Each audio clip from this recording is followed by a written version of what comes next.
Have you ever wondered what happens when the laugh track stops? What lurks in the silence of a beloved TV set? Tonight, we're visiting the Fuller house, but this isn't an episode you've ever seen. It's a Saturday night, just like any other DJ. Stephanie and Kimmy are baking cookies, the warm kitchen lights glinting off the flour in the air.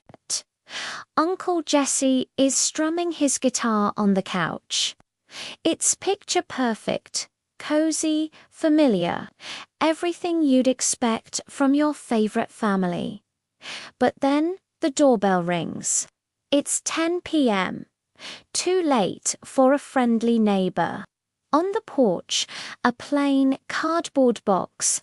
No address, no stamps, just a scrawled message to the Fuller family. Inside, nestled in tissue paper, is a strange little creature.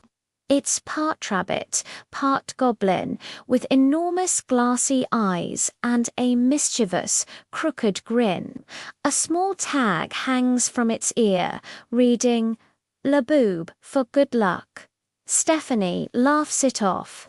Probably a fan gift, she says, placing the doll on the mantelpiece. Kinda cute, in a nightmare fuel sort of way. And that was the last laugh the house ever heard. The laugh track went dead silent.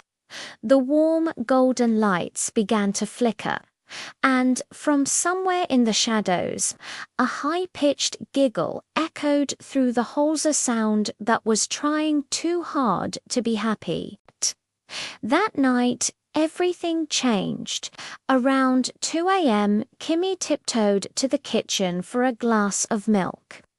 She stopped dead in her tracks. Labubu wasn't on the mantel. It was sitting on the kitchen counter, its glass eyes locked directly on her. "Okay, creepy little dude," she muttered, reaching for it. "Back to the mantel with you." But as she picked it up, she felt a strange warmth radiating from the plastic. Then, as she turned it over in her hands, a tiny, raspy voice whispered from the doll, "Cut it out." Kimmy froze, a cold dread washing over her. That was Joey's old catchphrase, but Joey wasn't there. He hadn't been for years. By morning, Kimmy was gone, vanished. Her phone was left on the counter, still recording. If you listened closely to the audio, you could just make out a faint, inhuman laugh. The rest of the family woke up to a house that felt wrong. A strange smell, like burnt sugar and static electricity, hung in the air. DJ discovered tiny, unsettling footprints made of ash leading up the stairs to the twins' room. Stephanie kept hearing things, the sound of the twins' laughter, looping over and over, even though they were at school. It was their voices, but hollow, empty. Then the living room TV switched on by itself, blasting static.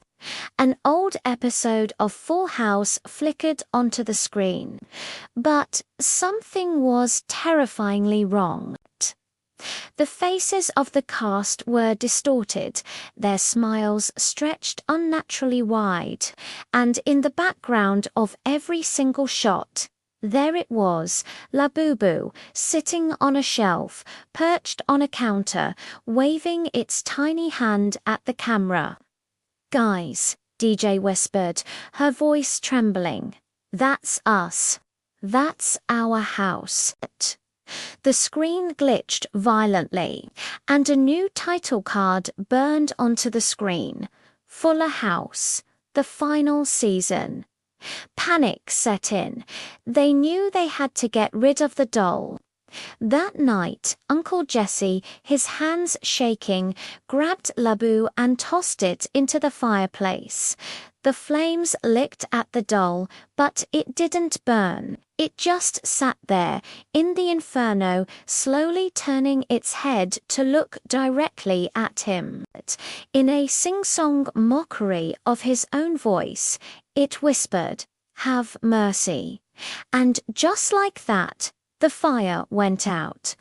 The power grid for the entire block died. The house was plunged into absolute darkness, and one by one, they vanished. Their laughter, once a sign of joy, became a faint, ghostly echo that faded into the empty rooms. By sunrise, only Stephanie was left. She found herself sitting on the living room couch. The set was eerily perfect, as if reset for a new day of filming. Every cushion was fluffed, every photo frame perfectly straight. The studio cameras had returned, their lenses all pointed directly at her. Above them, the audience light glowed an ominous red. In the middle of the room, sitting on the floor, was Labubu. It was holding a small, bound script in its tiny hands. Hesitantly, Stephanie reached down and picked it up. On the cover, 3 words were written in a childish scrawl, written by Labubu. Her heart pounded as she flipped to the first page. It read, "Int. Fuller House Day." The last Fuller smiles for the camera. She says her final line, "Welcome home." Before she could even process it, Stephanie felt her own mouth move, the words tumbling out against her will. Welcome home. The studio lights blazed blindingly white, and then came the laugh track, hollow, mechanical, and endless. When the light faded, the room was empty again. Well, almost empty. The Labubu doll remained, sitting perfectly still on the couch, just waiting. Waiting for the next season to begin. Thanks so much for watching our dive into the dark side of sitcoms. What did you think of the Labu story? Let me know in the comments below. If you enjoy tales that twist the familiar into the frightening, make sure to hit that subscribe button and ring the bell so you never miss a new story. We'll see you in the shadows.